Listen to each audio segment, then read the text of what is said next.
Hi there everyone, this is Dan Dicks here reporting for Press for Truth. Today is Friday, September the 20th. It's the 1 Million March for Children that's happening nationwide today.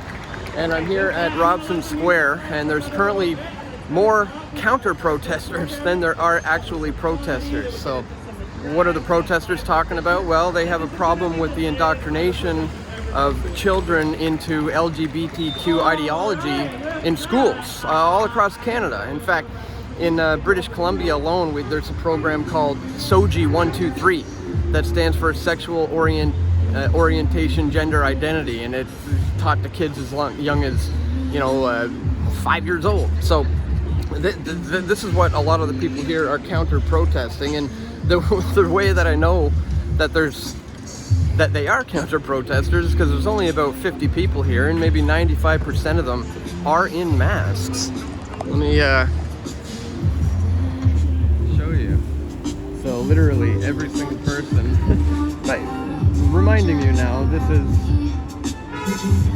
September of 2024, and these are the people who want to counter the people who have issues with young children being sexualized very early on in schools and elsewhere. So I'm going to be here. I'm going to be here to cover this one. Just to be on the grounds in case anything wild happens, guys. Stay tuned for my reports. Check in at pressfortruth.ca often, and yeah, wish me luck today. If they are attempting to record you, something that I would love to share with you is that the song Let It Go demonetizes all online content. And so if you were like on the ground and things are happening, like just let it go, pull out your phone, just start partying. If someone close to you is in trouble, get them out of here. Walk with your body to keep each other safe. Do not turn your back to anyone who might push you hard. That's just not a good defense. Don't talk to cops. Do not talk to the media, especially if you don't recognize where they're from. We've had issues with this last year. Just don't. It's safer. Especially that guy over there doing a call out. Don't talk to him. He's not with us. Mask up if you're able, both to protect each other from germs and to hide your face. Speaking of, do not film your allies. All right, so just an update, guys. I'm here in downtown Vancouver trying to cover this rally, and the second I pull out my camera, I'm surrounded by these Antifa douchebags. This is actually just one of the counter rallies. And it's just a bunch of counter-protesters that I'm not interested in getting surrounded by Antifa all day, although that is sometimes good footage, but that's not what I'm here for. So I'm going to head to Surrey, because that's where the people are actually trying to make a difference when it comes to stopping the brainwashing of young children with transgender ideology in schools. So I'm going to head to Surrey. As you heard the announcer just say, they've got me pegged. They keep surrounding me the moment I pull out my camera. So we'll see what happens in Surrey. All right, guys, I've made it to Surrey, and I must say there's a very different vibe here. You got about the same amount of people, only instead of being a whole bunch of trans activist counter-protesters, here we have the people who are actually against the brainwashing of young children into this LGBTQ transgender ideology, especially in schools. So we're gonna interview some of them and talk about what brought them out today. All right, so why don't you start us off by just telling us what brings you here today? Well, I don't like the indoctrination that's going off in the schools with our children. Didn't believe it at first when I first heard about it, but I've seen and followed enough to know, yeah, this is indoctrination. Children need to be innocent. They don't need to have sexual education at such a young age. The schools and the government, they need our consent regarding anything that's taught in schools, period. Right. And right now they're saying that they do not have to tell the parents the pronouns they use, and they cannot give their medical records under 14 years of age to parents. And they keep this secret so they can be transitioned very easily from boys to girls, girls to boys. The reason we are in front of BC Education Minister's office, it can be summed up by this poster. These are pictures from actual books available in Surrey school libraries and entire BC school libraries. And they admit it, they say it's for inclusion. But as you can see, we have censored it. It shows 2 naked boys sitting on bed, 2 naked girls sitting on a bed, 1 boy sucking the private body part of another boy. Who can say that this is for inclusion or teaching them bodily anatomy? Because that's what Surrey School District claims, that these books are to teach them the body anatomy. All I see is trying to turn children into perverted ideas, like boy having sex with boy, girl with girl, and they are being made victim, they are being prepped to act as a pedophilia victims and think it's normal. All right, very cool banner and sign you have there. Why don't you tell us a little bit about what Gays Against Grooming is all about and what brought you here today? For me, Gays Against Grooming is about protection of children, also to stop this trans agenda, especially when it is targeted towards kids. Kids are not trans. Kids shouldn't be giving hormone blockers or being told that they're born in the wrong body. We need to leave the kids alone. I would have been one of those kids back in the 70s and 80s that would have been targeted with this agenda.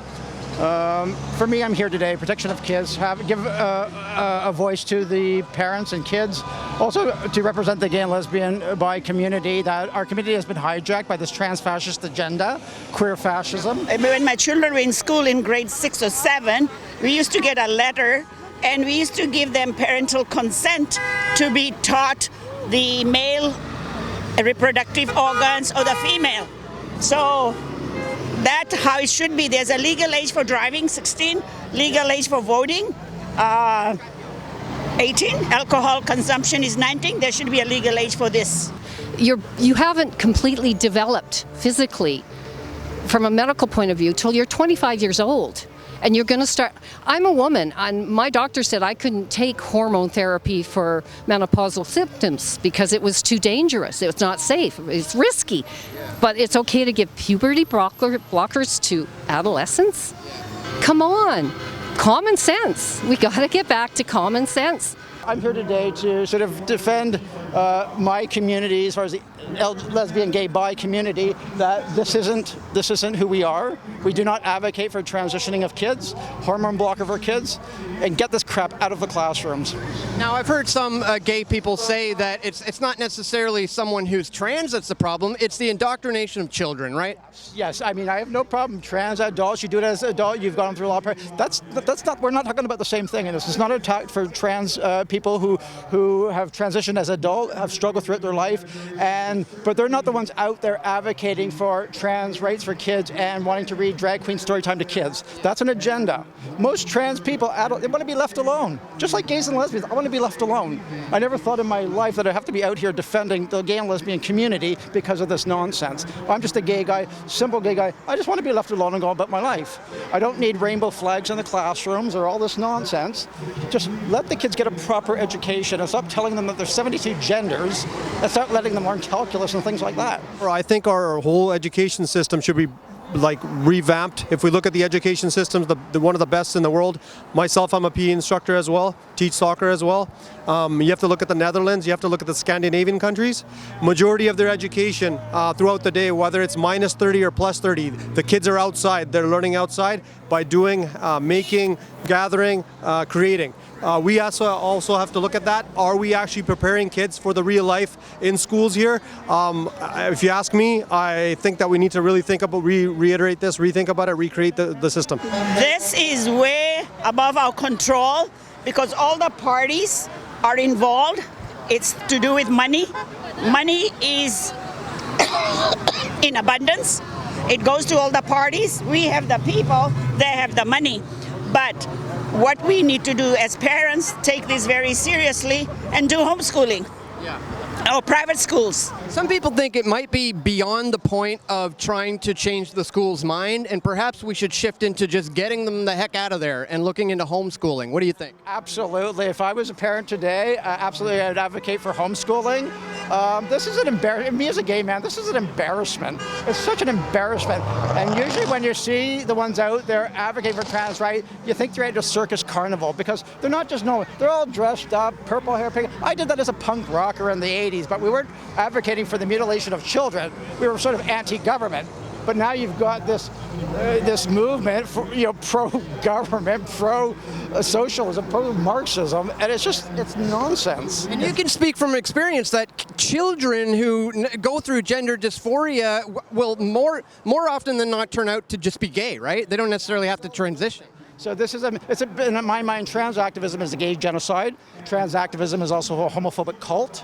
Because what are you doing at the end of the day? You're trying to fit into the stereotypical heterosexual lifestyle. So when you have parents advocating, it's not my community, then you might as well attach the T to the straight community because that's what they're trying to adopt. So let's put the trans where it goes, with the straight community, because you want to be straight. Because you hear these stories of people transing to male, but then they want to be with a woman. So you're trying to live a straight heterosexual lifestyle.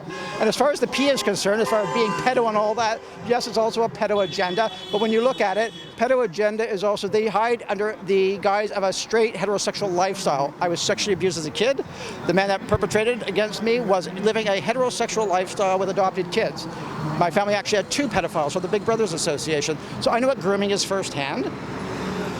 And I can see clearly what's going on, and I'm here to put a stop to it today.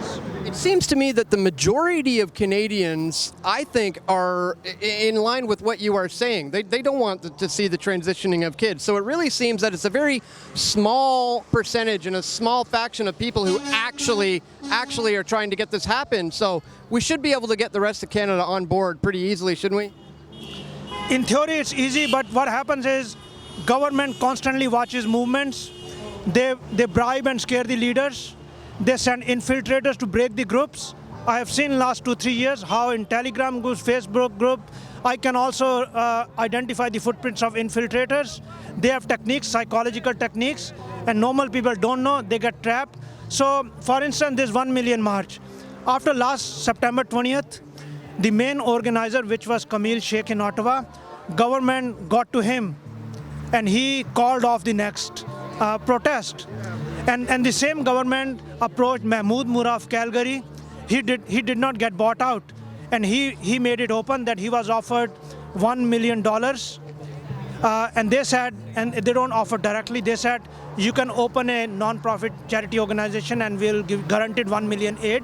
So that was their way of, and he went on Odessa's show.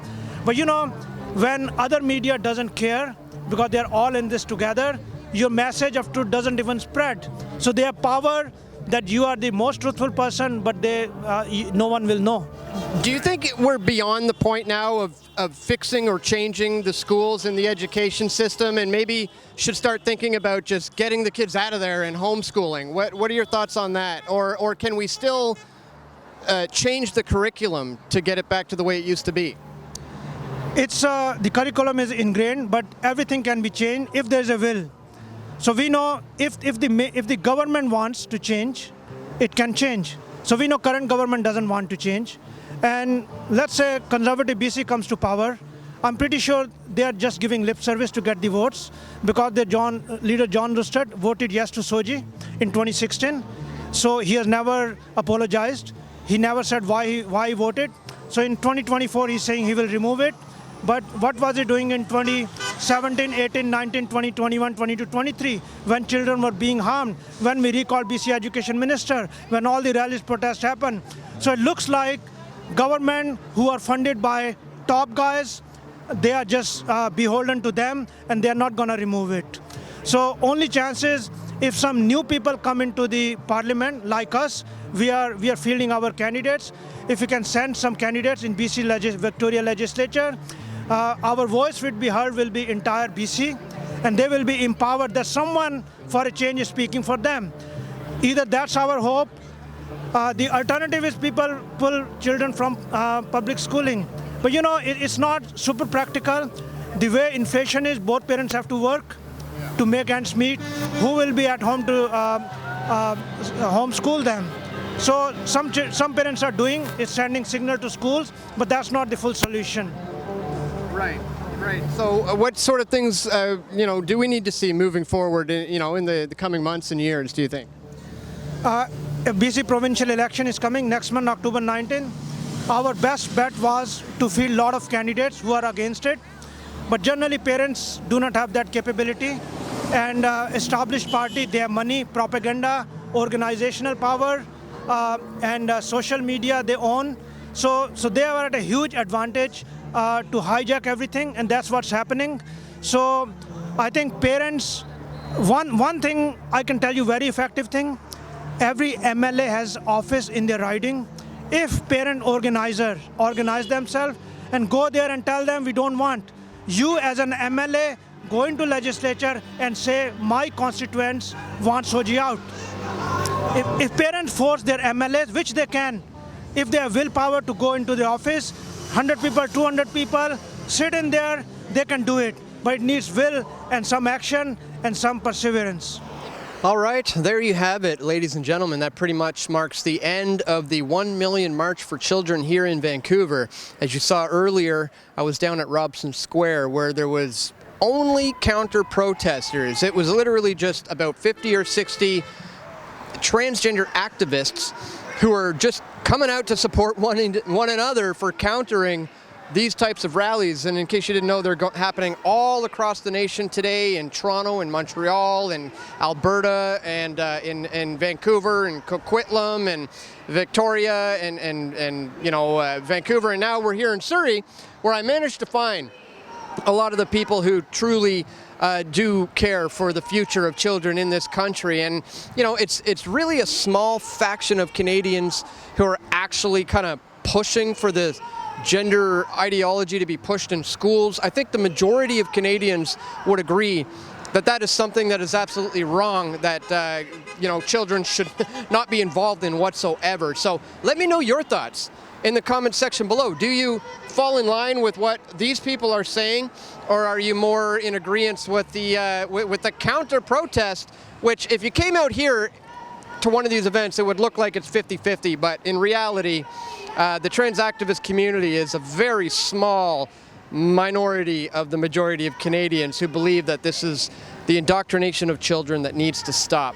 Let me know what you think in the comment section below. And again, if you appreciate my efforts to come out to these types of things, to cover these types of rallies, I need your support. I can't do this work without the continued support that comes directly from you, the viewer. So if you appreciate my efforts to come out and do this type of work, please check the link in the description to where you can find me at pressfortruth.ca/donate. Thank you so much to everybody who takes 2 minutes today of your time to support my efforts here at Press for Truth. And that's all for today, guys. Just wanted to bring all of this to your attention. Once again, please click that thumbs up button, share this video if you found this information to be useful, and stay tuned. We're going to have more video reports coming soon. This is Dan Dicks reporting for Press for Truth. We all want truth.